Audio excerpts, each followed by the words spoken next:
We're back into the official warm season, and most of us are spending more time outside.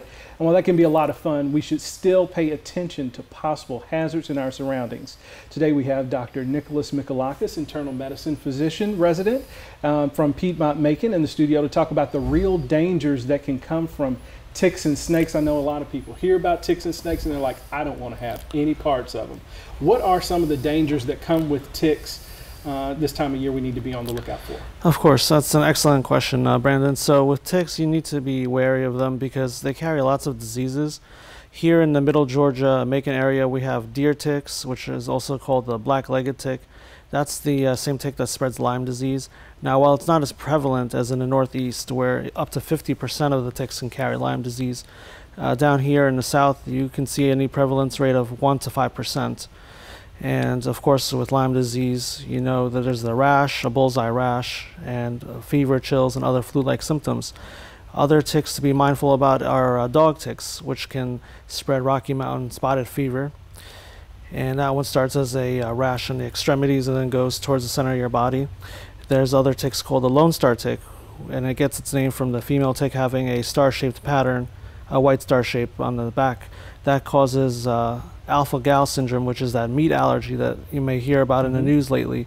That's it's caused by an allergen in the tick's saliva, actually. It's not an actual infectious organism per se. But those are just a few of the ticks that you'll find here and the diseases that they spread. You described the rash. Now, what if I see an actual tick on, say, one of my children? We went for a hike this weekend. What should I do? How should I remove it? Right. Or should I remove it? Oh, for sure. It's definitely a great idea to remove it because the longer the tick stays on and it's embedded in your skin, the chance of it transmitting any sort of infectious organism increases.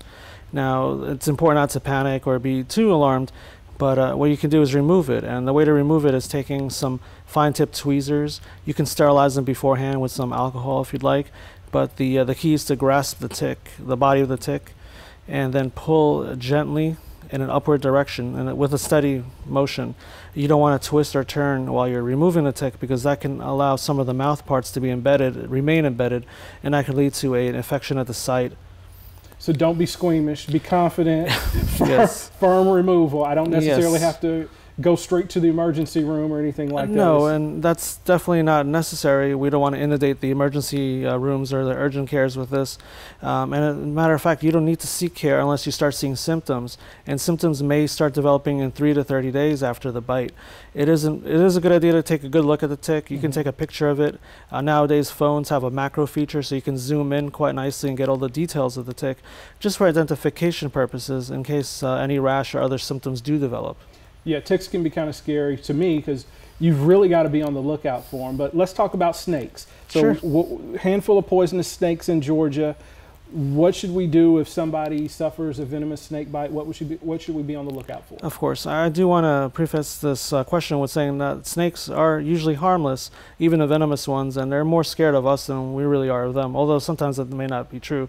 But in any case, the old adage was to actually tie a tourniquet and apply ice and try to stop the spread of the venom, but that's actually proven to worsen it because it can cause ischemia or lack of blood supply to that limb, and that can worsen the outcome. So the best thing to do is, of course, call for help. Call 911 or your local emergency response, and try to get away from the animal. You don't want to get another bite. You don't want to suffer another bite. And then the next thing to do is to keep the affected limb, the limb that's been bitten, at the heart level or lower. That can slow the venom from spreading. And you can lay down if you'd like as well. That helps as well.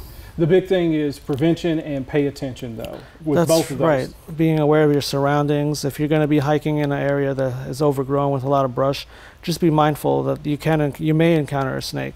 You may encounter snakes in the paths. You can always call the park officials to help remove them. I don't recommend you remove them or try to harm the snake either because they are beneficial. Yep. All right. Well, thank you so much for joining us today. And thank you. We'll be right back.